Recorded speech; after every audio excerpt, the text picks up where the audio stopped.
여기까지가 이제 제가 이제 아까 서두에 뭐 그 게임이 이제 단순한 게임이 아니다. 이거는 하나의 어떤 뭐랄까 어떻게 얘기하죠? 사회학적 가치를 가지고 있는 뭐 산업이다. 이렇게 할 수 있다라는 얘기를 드렸고, 이거는 이제 조금 더 저랑 다른 얘기예요. 그러니까 게임 개발하는 과정이 그냥 뭐 어떤 사람들이 참여하고 어떻게 되느냐, 그걸 통해서 이제 게임을 만든다라는 행위 자체도 사실 굉장히 사회적인 일이다라는 얘기를 제가 드리려고 준비한 내용인데, 그 혹시 질문 있으시거나 그러시면 언제든지 제가 또 끝나고 나면 또 질문하실 시간을 같이 할 테니까 이 아이템 왜 이렇게 비싸요? 뭐 이런 것도 좀 캐시질 그만하게 해주세요. 과거 2000년 이전에는 사실은 게임이 조금 열악했었어요. 그러니까 사실 실제로 이거 혹시 저거 아시는 분 계실지 모르겠는데 둠이라는 게임인데요. 이게 제가 초등학교 중학교 때 진짜 열심히 했거든요. 거의 막 미치듯이 했는데, 그러니까 지금의 그 서든 어택, 스페셜 포스에 완전 증조 할아버지 격이 되는 게임이죠. 근데 이거는 누가 만들었냐? 존 카맥이라는 이 사람이 혼자서 만들었어요.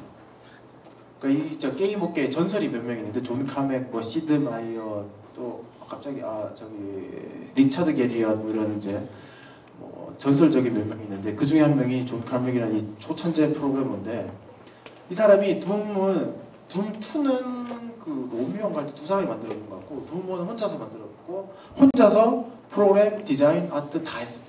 많아봤자 5명. 사실 이 당시는 이게 산업이 아니라 그냥 내가 좋아서 하는 그 나의 취미 활동 그러다가 사람들이 좋아해 주니까 오 좋네 뭐 이렇게 된 거죠.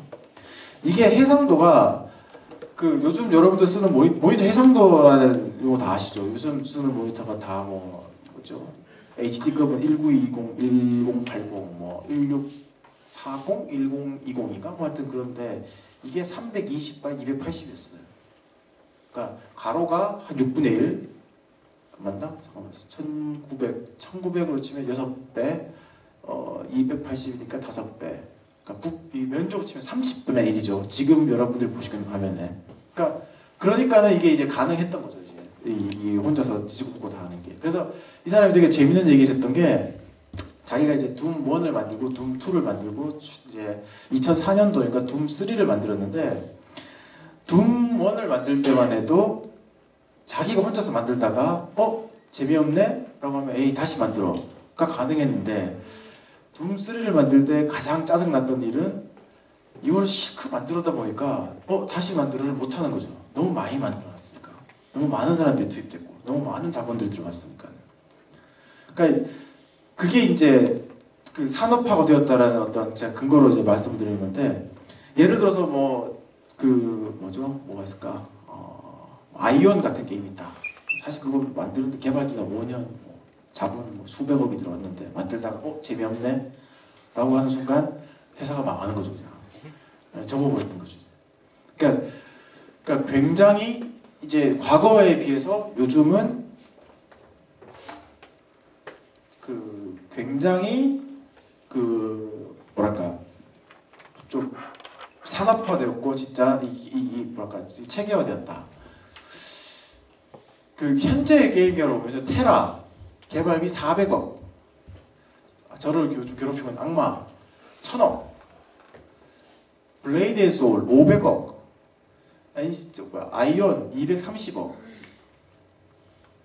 이게 참 말이 100억 하다 보니까 참 아무렇 참 황당하긴데, 한국 영화의 평균 제작비 20억이에요.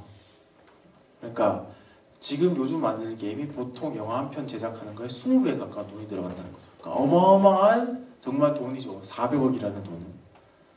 그러니까 이렇게 엄청난 비용이 들어가고 엄청난 대규모 팀이 동원되는, 그러니까 사실 이렇게 400억을 들여서 만든 거를 오락실에서 만든 오락이라고 비교할 수는 없는 거죠. 이제는 그냥 이거는 거대한 하나의 그냥 산업이 되었다 이미.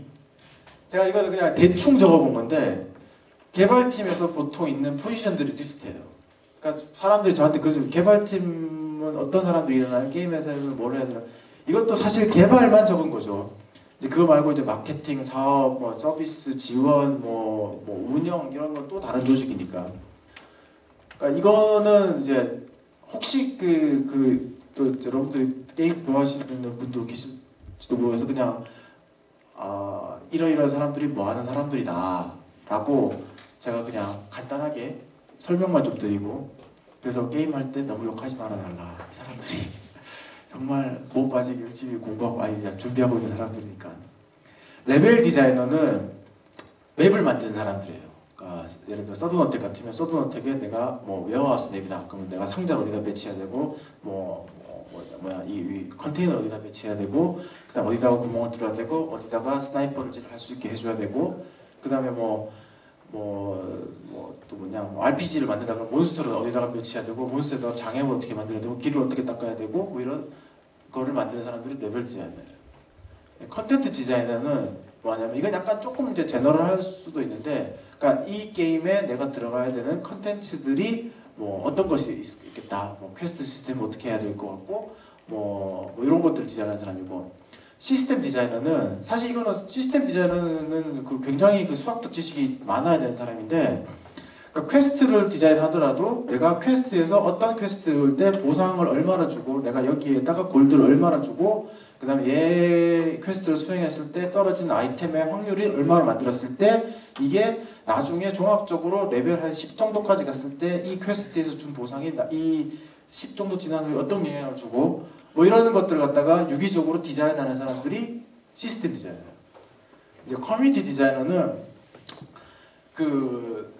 요즘 제일 중요한 게 이제 친구 추가하고, 친구들끼리 이제 길드 활동하고, 그러면 길드원들한테 어떤 기능을 줘야 되고, 길드장한테는 어떤 기능을 줘야 되고, 길드장이 삽질했을 때 어떻게 줘야 되고, 그 다음에 뭐 길드원들끼리 어떤 기능을 줘서 뭐 길드 조합, 그러니까 뭐 길드 창고를 만든다든지, 아니면 뭐 길드 아이템을 만든다든지, 길드 보상 어떻게 한다든지, 이런 이제 또는 홈페이지에 웹사이트에 있는 커뮤니티와 게임 내의 커뮤니티를 어떻게 만들어야 된다든지, 또는 게임끼리의 커뮤니티를 또 어떻게 소통을 시킨다든지, 이런 거를 디자인하는 사람이 커뮤니티. 그러니까 이게 들어보면은 그냥 내가 그냥 스치고 지나가는 하나의 게임의 기능인 것 같지만 전부 다 이런 전문가들이 붙어서 디자인을 하고 있는 거죠. 아이템 디자인은 말 그대로 아이템이죠. 그러니까 칼을 만들더라도 내가 헝칼부터 시작해서 정말 뭐 초식 울트라 좋은 칼까지, 그럼 이 칼에 각각의 공격력을 얼마나 줘야 되고, 여기다가는 어떤 무슨 이펙트를 줘야 되고, 어떤 뭐 추가 스킬들을 줘야 되고, 뭐 이런 걸 디자인하는 사람이죠.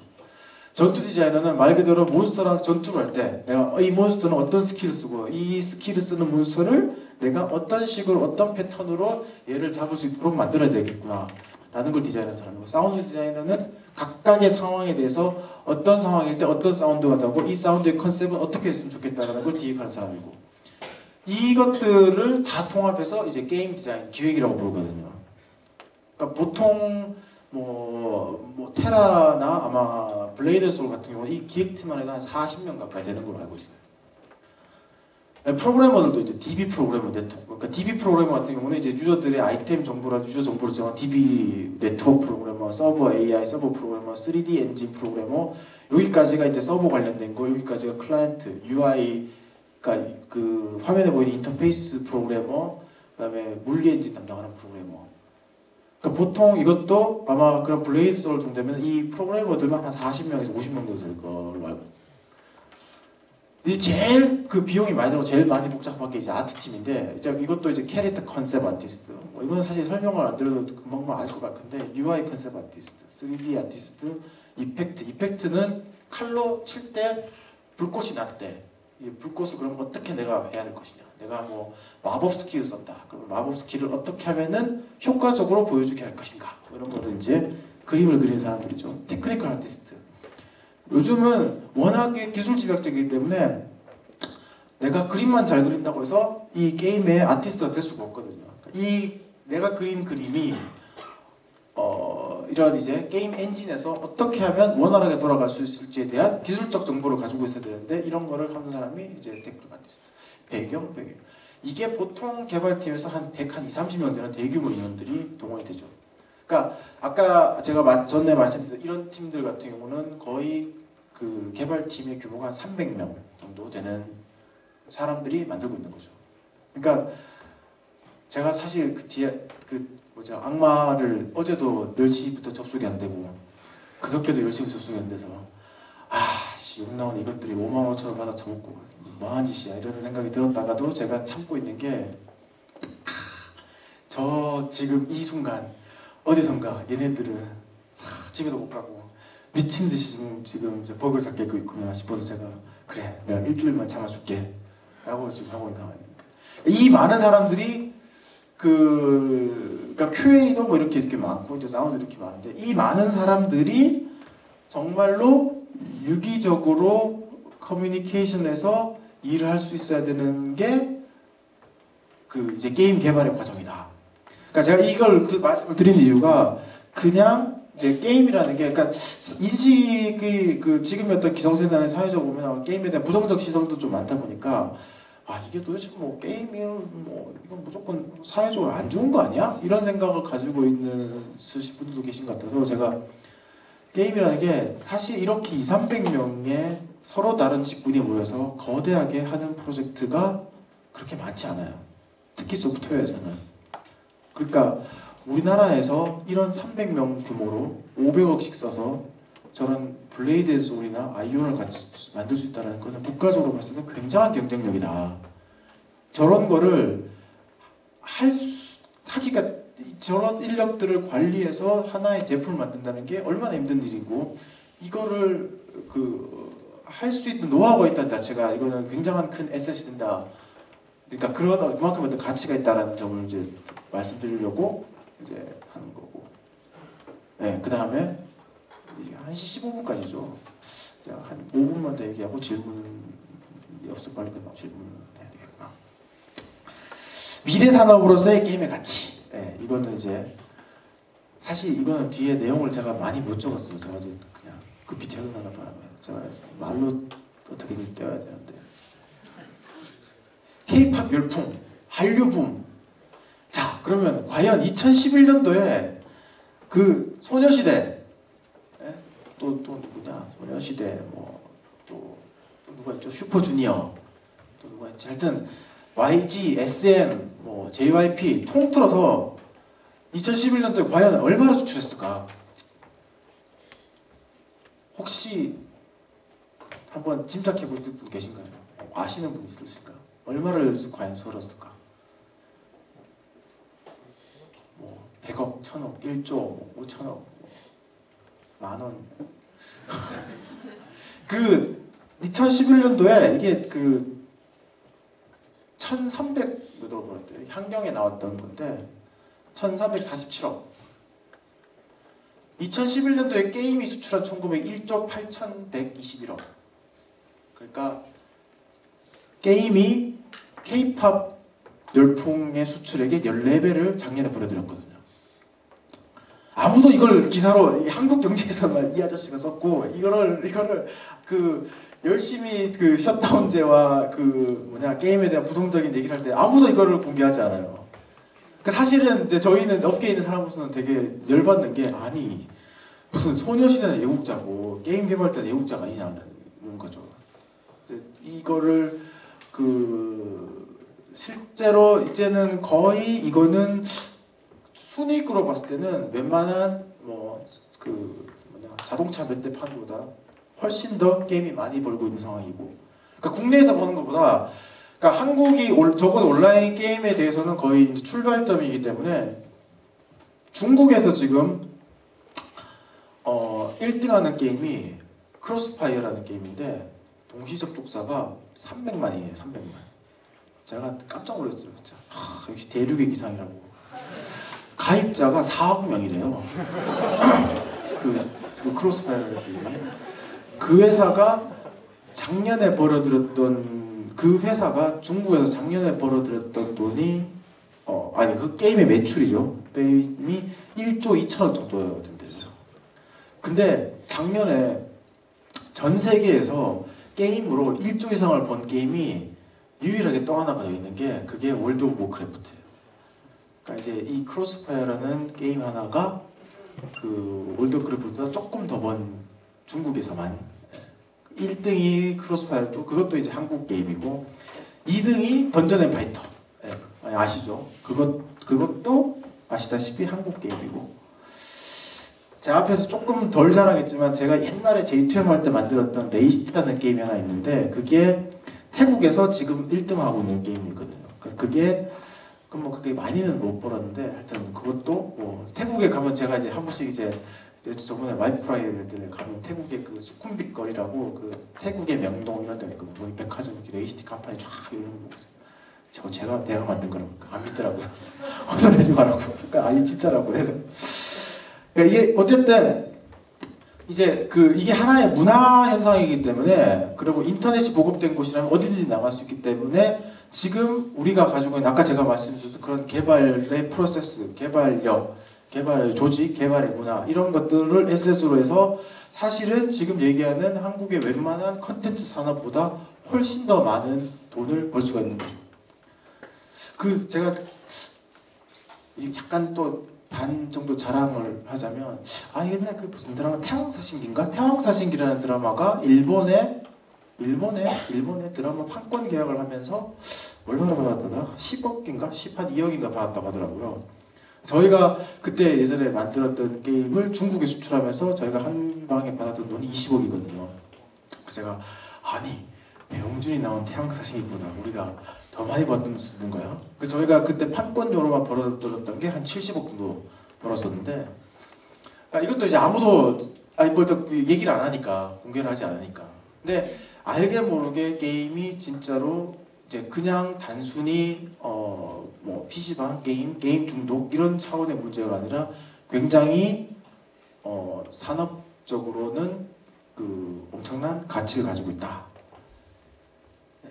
그다음에 이제 이건 뭐 이제 맛배기로 제가 어제 또 라이트 차는데 그러니까 그냥 단순한 게임 외에 아까 이제 초반에 말씀드린 게이미피케이션이랑 비슷한 얘기일 수 있는데 요즘 여러 가지 이런 시도들을 많이 하더라고요. 뭐 네덜란드에서 화재 진압 시뮬레이션 게임을 만들었대요. 그래서 뭐 시연하고 있다고 하고 이거는 이제 실제로 내가 사이클을 하는데 혹시 여러분 헬스클럽 가보신지 모르겠지만 헬스클럽에서 제일 지겨운 게 러닝머신하고 사이클이거든요. 그러니까 미칠 것 같아 진짜 지겨워서. 근데 운동은 유산소 운동이 제일 좋다고 하니까 하긴 하는데 너무너무 힘들던데 이거를 실제 운동기구랑 게임을 같이 해서 하게 되면 정말 시간 가는 줄 모르고 하게 된다. 그래서 요즘 그 헬스클럽 가면은 저는 그런 생각을 하는 게 헬스클럽 가면 그 러닝머신 앞에 대부분은 모니터를 둬서 그냥 케이블 TV를 보여줘요. 그러니까 워낙에 지겨우니까 이게 지겹고 힘드니까 거기다가 뭔가 게임을 넣어서 그 피트니스에서 러닝머신 뛰고 있는 사람들끼리 게임을 하게 하면 좀 더 재밌게 할 수 있지 않을까? 이런 생각들도 하는데 아무도 안 하고 있길래 제가 한번 나중에 해볼까 생각을 하고 있는데 뭐 그런 것들도 이제 충분히 가능하고 지금 그런 시도들을 하고 있는 중이죠.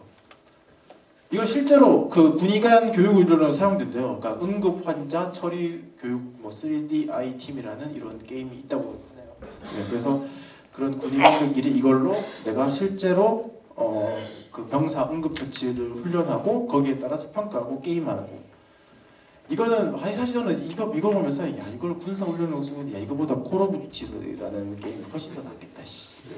무슨 콜 오브 듀티보다 못한 제가 혹시 콜 오브 듀티라는 게임 아시는지 그거 보면 사실 그건 거의 영화잖아요. 영화에 가까운데 아무튼 제가 군대에 있을 때도 그런 용어를 많이 썼어요. 워게임이라고 실제로 가상의 뭐 북한과 뭐 미국과 뭐 적군을 해서 뭐 이렇게 이제 뭐 가상 현실 같은 걸 동원해서 뭐 하기도 했었는데 실제로 이게 보헤미아 인터랙티브 오스트레일리아 여기서 만들어서 이런 군사 훈련용 그러니까 실제 이제 군인들이 이런 안경 같은 거 쓰고 그다음에 자기네들끼리 이런 이제 비주얼 화면을 보면서 정말 실제 전장에 있는 것처럼 하는 뭐 이런 형태를 한다고 하고 그다음에 뭐 이거는 이제 어떤 뭐 빈곤을 구워 대체하는 게임. 그러니까 이렇게 이제 그냥 저는 그렇게 확신하는 게 게임에 대한 인식이 지금은 좀 이게 기성세대라든지 여러 가지 이제 이유 때문에 좀 부정적인 시선도 있고 또 실제로 또 게임 중독으로 발생되는 문제가 있는 것도 사실이에요. 뭐 부정할 수 없는 사실이기도 한데 뭐 그렇지만은 뭐 세상에는 담배도 있고 술도 있고 중독될 수 있는 여러 가지 안 좋은 것들이 많지만 그거를 이제 사람들의 각각의 어떤 뭐랄까 이성적인 판단으로 조금씩 조절해 나가는 거니까. 근데 그런 부정적인 것도 분명히 존재하지만 사실은 우리가 알게 모르게 이런 긍정적인 것들 그리고 게임에서 가져올 수 있는 그런 요소들이 굉장히 많다. 그리고 그런 뿐만 아니라 사실 이런 기능성 게임으로서의 가능성도 굉장히 많다. 따라서 게임은 미래 산업으로서의 가치가 충분히 있고 게임에 대한 인식은 10년 한 10년 정도만 지나서 여기 앉아 계시던 분들이 기성세대가 됐을 때도만 해도 확 바뀌게 될 것이다. 이런 게 이제 제 얘기의 결론이 되겠네요. 더 이상 초딩들 오락실 PC방에서 하는 게임이 아니다. 효율성 목적성 극대화할 수 있다. 이건 사실 제가 쓰다 보니까 좀 거창하게 쓰려고 쓴 말인데 뭐 거대 오물센시였다. 무궁무진하면 단순한 게임 자체를 넘어서 새로운 영역이 될 수도 있을 것이다. 가 이제 제 소후 결론이 되겠습니다. 네, 일단 제가 준비한 내용 다 얘기를 드린 것 같고요. 혹시 뭐 이제 궁금하신 점 있으시면 질문을 해주시면 제가 최대한 아는 범위에서 말씀드리도록 하겠습니다. 궁금하신 거 있으면 질문을 하시는데 제가 먼저 꼭 질문해야 될 게 있기 때문에 질문을 먼저 하겠습니다. 저희 수업을 듣는 학생들이 다양합니다. 미디어 영상학부가 한 60, 70% 되고요. 나머지 한 3, 40%가 공대, 법대, 산업심리학과, 국문, 일문 이게 다양합니다. 다 얘기했지 내가? 빠진다 없지? 다양합니다. 제가 항상 얘기했을 때 게임이라든가 뭐 다른 영역도 마찬가지로 이 디지털 산업 쪽에서 우리 미디어 영상, 이 커뮤니케이션 전공자가 들어가기가 그게 쉽지는 않다, 만만하지 않다. 그러나 어떤 영역도 우리는 들어갈 수 있다라고 얘기를 하거든요.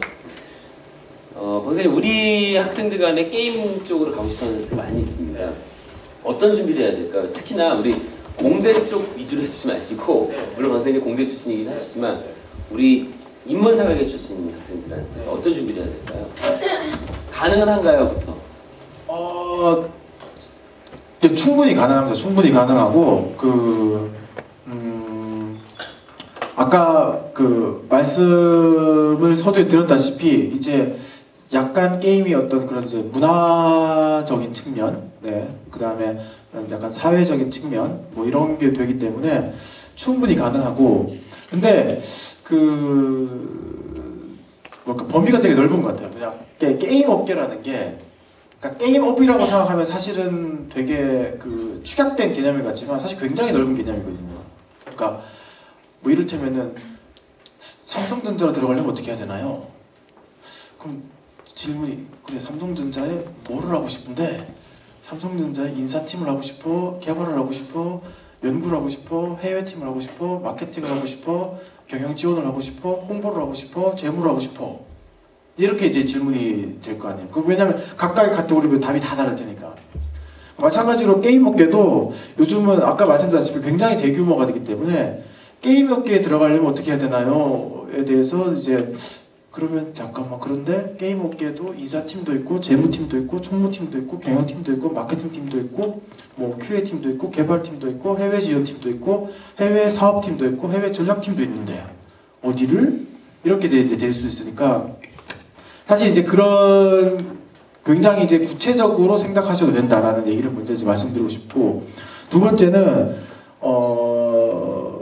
제가 이제 회사에 이렇게 있다 보면은 인문학 쪽으로 저는 이제 사실 주로 공대 출신이었어요. 주로 이제 개발자들하고 일을 많이 하는 편인데 제가 예전에 창업을 했을 때라든지 아니면 넥슨 다닐 때라든지 또는 지금 이제 EA에 있을 때 보면 인문학을 전공하시고 오신 분들이 참 많아요. 많고 근데 이제 제가 그런 말씀을 좀 드리는 편인 게 게임이라는 게 어떻게 보면 필연적으로 이건 소프트웨어이기 때문에 기술적인 지식이 그러니까 공대만큼 충분하게 필요하진 않지만 어느 정도는 있어야 한다. 그래야지만은 그러니까 예를 들면 그런 거죠. 게임 마케팅으로 친구들한테 제가 이제 그런 얘기를 몇 번씩 하는 게 코카콜라를 팔면 코카콜라는 정해져 있어요. 이 코카콜라가 바뀌지 않아요. 내가 뭐 휴지를 판다. 그럼 크리넥스는 정해져 있단 말이죠. 근데 게임은 게임 마케팅이라는 거는 온라인 게임은 항상 패치를 하고 업그레이드를 하고 새로 이제 진화를 하기 때문에 내가 이 새롭게 패치를 하고 진화하는 거에 대해서 어떤 영향을 줄 수 없으면 사실 내가 밸류를 충분히 인정받을 수 없는 경우가 발생한다. 그러니까 그게 무슨 얘기냐면 있는 제품을 파는 게 아니라 지금 현재의 사람들이 뭘 원하고 있고 사람들이 이런 게임이 뭐 이런 게임이 또 좋고 아니면은 이런 재미를 더 줬으면 좋겠고 아니면 이런 부분에다 응용을 해줬으면 좋겠고 라는 인사이트를 개발하는 사람들한테 역으로 제공해 줄 수 없으면 사실은 그러니까 제공해 줄 수 있다면 더 많은 가치를 얻게 될 것이다 이런 얘기를 참 많이 하거든요. 그러니까 실제로 이제 개발하는 사람들을 보면 그 되게 범위가 좁은 경우가 많아서 그러니까 제가 이제 드리고 싶은 말씀 인문학 전공하신 분들한테는 게임 업계에 들어오고 싶으시면 아까 말씀드렸다시피 굉장히 많은 범위가 있지만 그래도 일반적으로 말씀드린다면 첫 번째로 기술적인 부분에 대한 지식을 좀 가지시고 두 번째로는 게임이라든지 다른 걸 접하실 때 좀 더 분석적으로 좀 더 내가 이거보다 내가 만약에 어떤 개발팀이랑 같이 코어갈 때 어떤 인사이트를 줄 수 있을까 이런 고민들을 하시면서 뭐 게임 회사에 지원하신다면은 좀 굉장히 도움이 되지 않을까 생각합니다. 예, 두 번째 질문 죄송합니다. 제가 여러분들 다 도움이 될 수 있는 질문을 좀 하려고 저희 학과 중에 물론 이제 제가 가르치는 수업이긴 한데 UX에 대해서 강조를 제가 좀 많이 하는 편입니다. 예예. 그래서 제가 HCI 수업도 하고 있고 UX 랩도 가지고 있고 하고 있는데 게임 쪽에서 이쪽으로 그렇게 썩 많이 안 관심을 기울이는 것 같은데 어떻습니까 실제로? 그리고 두 번째 그거 연관돼서 그래서 우리 학생들이 만약에 사회과학대 출신 애들이 공학적 지식 갖기 사실 힘들거든요. 그래서 만약 UX적인 그 자기의 그 커퍼시티를 갖는다면은 어떨까 많이 도움이 될까 어떨까? 저 일단 약간 그 교수님 생각이 살짝 다른 게 그 게임 업계에서 관심을 안 가지고 있다는 거는 저는 아닌 것 같아요. 그러니까 굉장히 많은 관심을 가지고 있고요. 그러니까 사실은 실제로 저희가 아까 저희가 만든 게임 탑이라는 게임은 NHN이랑 같이 한 게임에 서비스할 때는 포커스 그룹 인터뷰도 되게 많이 하거든요. 그러니까 사람들을 실제로 불러서 앉혀서 이 사람의 동공의 움직임까지 체크하면서 어디다가 인터페이스 어떻게 배치해야 되는지 이런 것들도 연구를 되게 많이 하거든요. 그러니까 이게 이제 내가 있어야 되는 자리에 직관적으로 오른쪽 위에는 누르면은 뭔가 닫혀야 될 것 같고 윈도우 때문에 왼쪽에 뭔가 기능이 있어야 될 거고 밑에 있으면 뭔가 스킬 창이 있어야 될 것 같고 뭐 이런 이제 그리고 이 버튼의 크기도 얼마만큼 커야 되고 얼마나 작아야 되고 뭐 이런 것들에 대한 연구를 실제로 많이 하려고 생각을 하고 있고 많이 조사를 하고 있는 상황입니다. 그러니까 말씀하셨다시피 이제 그것뿐만 아니라 그런 이제 어떤 최종적으로 제품의 어떤 퀄리티를 방점을 찍는다는 측면에서 유저 익스페리언스를 공부하시고 이 부분에 대해서 이걸 게임에 접목시키면 굉장히 큰 의미가 있을 거라고 저는 생각하는데 저는 이 정도로 질문하고 질문 있으신 분? 네.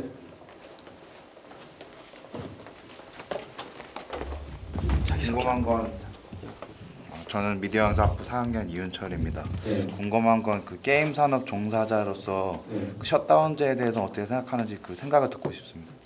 무서운 분이죠 아주. 저희 밥줄을 끊고 있는데. 근데 사실은 그러니까 저는 사실 이제 셧다운 제도에 대한 걸 하기 전에 그러니까 게임 중독이란 아까 말씀드린 게임 중독이 문제가 되고 게임에 중독성이 있다라는 거는 저도 인정을 하거든요.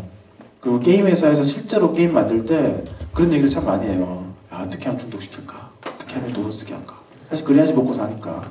근데 그거를 이제 하는 방법에 있어서 과연 그러니까 셧다운 제도라는 게 좀 이제 이거는 사실 뭐 좀 어떻게 보면 정치적이고 정책적인 문제일 수도 있지만은 그거를 규제하는 방법에 있어서 이게 과연 규제를 했을 때 100% 이게 효과가 있을까? 그러니까 예를 들어서 셧다운제를 해서 아까 말씀드렸던 게임 중독이 해결될 수 있으면 저는 오케이일 것 같아요. 근데 셧다운제를 해도 사실은 그 뭐 초등학생들의 연령별로 셧다운제 한다고 해도 어차피 엄마 아이들 다 들어오거든요. 진짜 그래요. 저희 한 번씩 그 보면은 피파 온라인 같은 게임 예를 들어서 저녁 한 9시로 40대 여자 접속률이 확 올라가요. 40대 여자가 피파 온라인 축구 게임을 왜 해? 예? 그러니까 이게 셧다운제 그리고 뭐 스페셜 포스 초딩들을 그냥 대놓고 하잖아요. 아빠 아이디, 엄마 아이디로. 그러니까 실제로 이 제도가 원하는 효과를 낼 수가 없는데 그 제도를 이제 강조하고 이제 게임 회사들한테 이제 징벌적으로 한다는 거에 대해서는 좀 저는 이제 부정적인 생각을 가지고 있죠. 그러니까 중독을 인정하는데 이거를 할 수 있는 이제 실제로 효과를 낼 수 있는 방법들을 뭐 찾아야 되지 않을까. 또는 심지어 저희는 그냥 중독 좀 이거는 이제 그런 학생들 어떤 이제 뭐 교육이라든지 뭐 또는 이제 부모의 지도라든지 사실 제일 문제가 제가 저희 친척들이나 저희 이모들한테 그런 얘기를 많이 하거든요. 그러니까 부모가 알아야 된다. 애들이 게임을 왜 하고 이 게임이 뭔지를 모르는 상태에서 무조건 하지 말라고 하면은 반발밖에 되지 않겠냐. 그런 입장입니다. 잘 되시는지 모르겠네요. 방 선생님께서 여러분들이 편하셔가지고 그 친숙하시니까 그런 그 중독 이렇게 말씀하시기로 했는데 이제 바깥에 나가면 중독이라는 용어도 잘 안 쓰셔요. 과몰입. 과몰입. 여러분들이 편하고 그러시니까 그런 것도 많이 생각하고 상근이.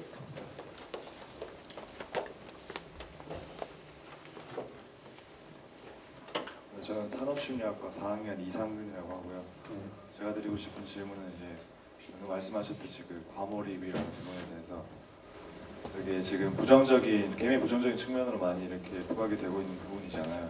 현상적으로 봤을 때도 무시할 수 없는 부분이고 그런데 게임에 몰입하게 하는 게 어떻게 하면 하나의 목적이잖아요. 게임 개발자에 있어서 좀 반대되는 방향이라고 생각을 할 수 있는데 혹시 게임 하시는 분의 입장에서 뭐 그런 거에 대한 대비나 준비 어떤 식으로 그런 걸 풀어나가겠다 과몰입이라는 그 부정적인 거에 대해서 뭐 그렇게 생각하시고 있는 부분이 있는지 궁금합니다. 뭐 사실 또 저희가 지금 뭐 하고 있는 게임들 중에서 사실 그렇게 뭐 핵심적으로 과몰입이 많이 되어서 문제가 되는 게 피파 온라인 그러려나? 근데 사실은 과몰입을 방지하기 위해서 게임 회사가 그 뭔가를 준비한다는 게 쉽지 않죠. 이게 사실 되게 그 모순되는 내용이잖아요. 그 얘기는 재미없게 만들라는 얘기니까. 그러니까 게임 만드는 사람한테 몰입을 하지 않게 재미없게 만들려고 할 수는 없으니까. 사실 이제 그러니까 저희는 그런 거죠. 그 게임이라는 게 그 부정적인 것들도 분명히 존재하고 무시 못할 문제들도 분명히 존재하지만 약간 사회적 인식에도 조금 차이가 있는 것 같아요. 그러니까 무슨 얘기냐면 아이패드 3를 사기 위해서 밤을 새서 텐트를 치고 줄을 서는 사람들은 야 정말 얼리 어댑터 멋진 사람들. 디아블로 3를 사기 위해서 줄을 선 사람들은 미친 게임 중독자. 실제로 조선에 그렇게 기사가 나온다니까요. 그럼 쟤는 정상인이고 얘는 미친놈이야? 왜? 뭐 이런 생각들. 그 다음에 뭐 또는 뭐 그런 그 인식들이 많죠. 어디서 뭐 누가 살인 사건만 일어나면 게임 때문이다. 뭐 그런 얘기들도 많고. 그러니까 이게 이제 약간 그 뭐랄까. 그러니까 저는 이게 그런 부정적 인식이라든지 게임이 이제 부정적인 게 많다라는 게 실제로 그러면은 얼마만큼의 많은 부정적인 의미를 가지고 있을까? 그러니까 예를 들어 뭐 전체 100이라고 그러면 100 중에서 뭐 전체 유저 중에서 한 40%가 중독자냐, 뭐 20%가 중독자냐? 뭐 사실 이제 그 중에 뭐 1%냐? 사실 이런 부분들도 좀 이슈가 있을 수 있을 것 같고요. 그러니까 지금 현재로서 저희가 솔직히 바라보고 있을 때는 지나치다. 그러니까 이 시선 자체가 아까 말씀드린 디아블로 3라든지 뭐 아이패드처럼 조금 어떻게 보면 게임 업계가 좀 코너에 몰리고 있다는 느낌이 들고 그렇기 때문에 아까 제가 보여드렸던 아니 우리가 그래도 수출액이 장기 K-팝보다 14배가 넘는데 왜 이런 건 안 알아주고 이렇게 해서 지금 사실 게임 업계 내부에서도 좀 자정적으로 이제 다시 좀 알리고 이게 게임의 어떤 순기능이라든지 이런 역할들을 좀 알리고 하는 그런 상황입니다. 그러니까 아까 질문에 대한 뭐 정확한 답이 될지 모르겠지만 게임 개발하는 사람으로서의 과몰입을 방지하기 위한 방법은 사실은 거의 모순에 가까운 내용이니까요. 그렇죠. 그거 말고 그 업계 차원에서 이제 그렇게 언론에서 얘기하는 것만큼 심하지 않다. 왜 우리만 모든 게 나오는데 다 게임 때문이냐라고 하는 부분에 대한 이제 자정 노력들은 하고 있는 상황인 것 같습니다. 여러분들 수업 관계상 질문은 여기까지 마치도록 하고요. 강사님, 내가 약속을 잘 안 지켰는데. 강사님 그 이메일 주소 좀 공개를 네. 제가 따로 할 수 있습니다. 게시판이 있어요. 네네네네. 제가 여태까지 특강하신 분들 이메일 주소 올린다고 해서 안 올렸는데 깜빡 잊고 거기까지 해서 방송에까지 같이 올릴 테니까 여러분들 혹시나 게임 쪽으로 관심 있으시거나 그러면은 이 기회를 삼아서 방 선생님하고 연락 잘 하셔가지고 여러분들 어드바이저로 모실 수 있도록 그렇게 받아주실 수 있죠? 네, 예. 그렇게 해서 했으면 좋겠습니다. 오늘 좋은 강의해주신 방 선생님께 큰 박수. 감사합니다. 다음 시간에 뵐게요. 예, 감사합니다.